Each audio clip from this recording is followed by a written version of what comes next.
اللهم اهدنا فيمن هديت، وعافنا فيمن عافيت، وتولنا فيمن توليت، وبارك لنا فيما أعطيت، وقنا شر ما قضيت، إنك تقضي ولا يقضى عليك، وإنه لا يضل من واليت ولا يعز من عاديت، تباركت ربنا وتعاليت. نستغفرك ونتوب إليك، وصلى الله على النبي الكريم.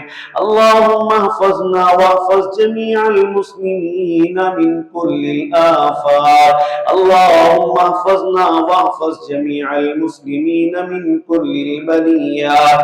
اللهم احفظنا واحفظ جميع المسلمين من كل الأمراض والأسقام. اللهم اكشف كرب المكروبين.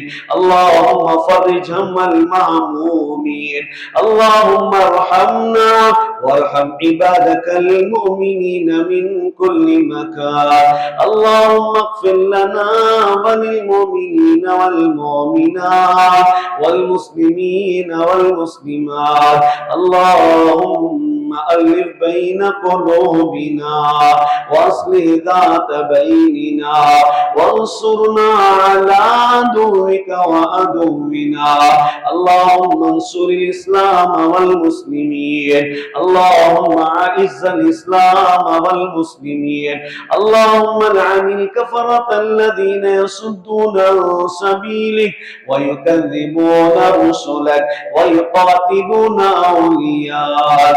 اللهم شتت شملهم وفرق جمعهم وخرب بيوتهم. اللهم إنا نجعلك في نحورهم ونعوذ بك من شرورهم.